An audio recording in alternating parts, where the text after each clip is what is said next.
Shallow Water Angler is brought to you by Rapala, the world's favorite lure since 1936.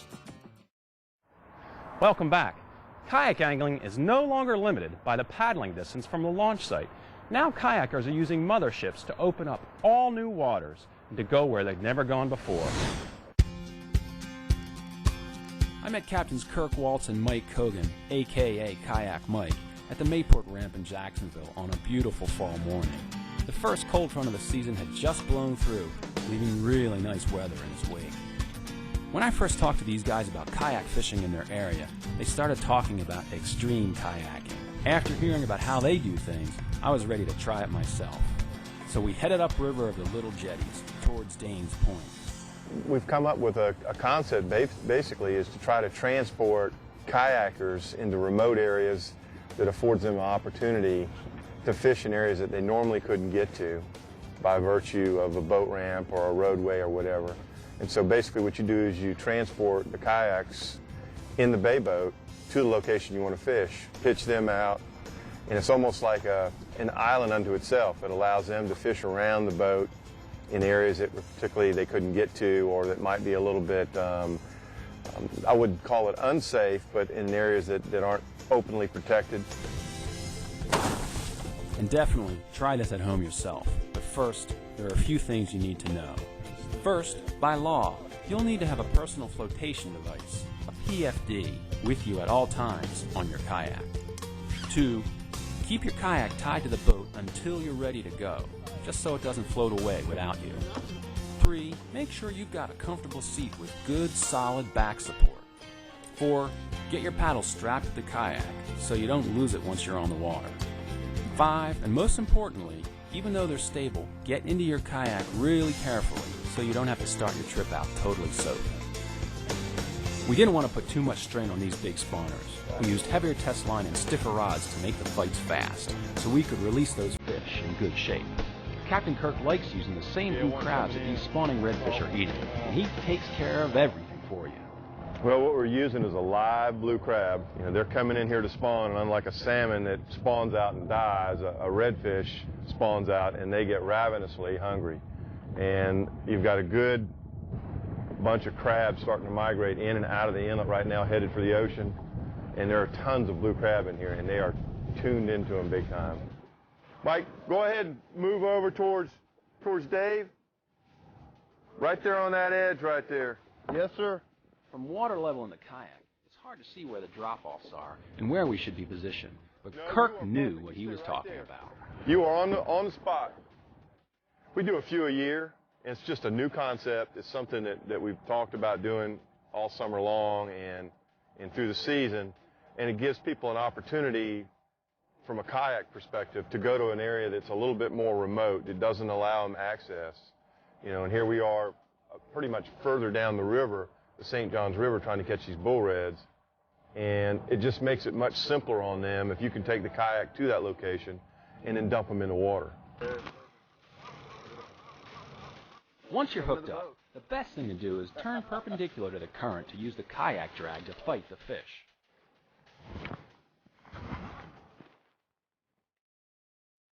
See, I'm using the kayak as a drag. He's here. I see leader.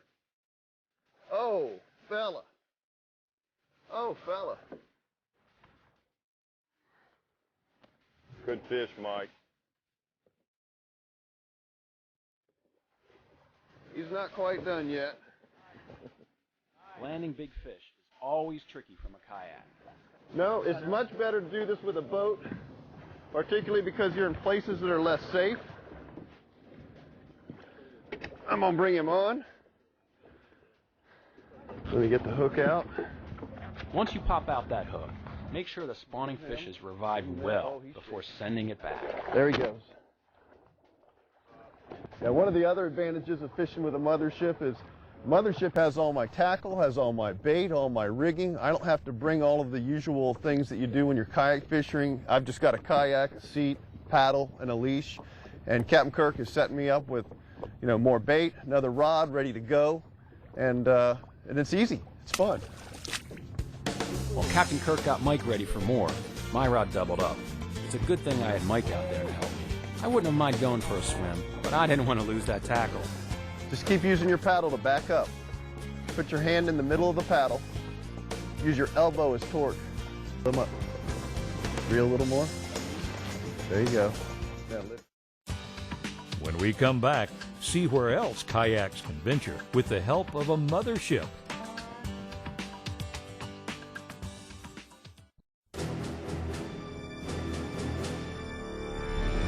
The Penn Conquer is the most technologically advanced spinning reel built. Good thing this drag makes noise. You wouldn't even know it's going out. Smooth HT100 drag under the heaviest loads. I am amazed how smooth that drag is. Patented one-piece machine gearbox. One-of-a-kind easy access system for a lifetime of painless maintenance. What a home run. Penn, legendary performance.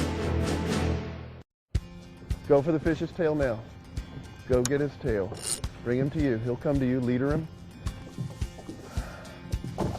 Oh, got your rod? Got your rod. All right, now. I traded my fish in at the mothership. One bull red for a new rod and bait. By the time we released that second fish, the tide was really starting to move.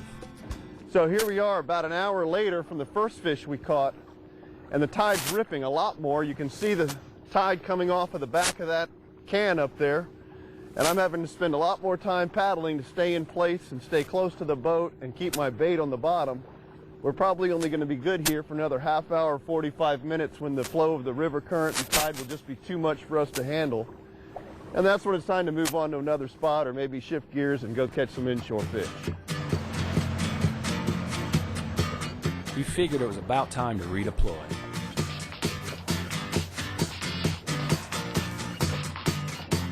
That's what I love about these motherships. Hop on board, run to where you wouldn't have been able to fish otherwise, change tackle, and change techniques. This spot called for lighter tackle and artificials on jigs. See how it just dives right up? There's all kind of fish sitting on that edge. There we go. Speckled and yellowmouth trout, all mixed in together. Yeah, nice little yellowmouth. We caught a few little guys each, and then the tide caught back up to us. Time to move on again. Jacksonville has big, strong tides, and I've been offshore enough times in a kayak to know when I'm tired of fighting current. So it was time for some classic mothership fishing, getting my kayak into backcountry waters where the skiff couldn't reach. That Hannah Mills area, it's absolutely stunning. Not to mention it's a 7-mile paddle from the ramp. That's too far to go on your own. I paddled away from the boat and could have kept going for hours. I didn't find the fish, but got up close to the marsh lines where those reds feed, between the oysters and the banks where the skiff can't go. In the backcountry, in a kayak, you can surprise a redfish because they don't even expect you to be there. They don't even know what kayaks are. Not yet, at least. Mike, meanwhile, had a friendly manatee behind his kayak. I didn't hook up, but I had some of the most gorgeous paddling of my whole year, and I'd get back there tomorrow if I could go.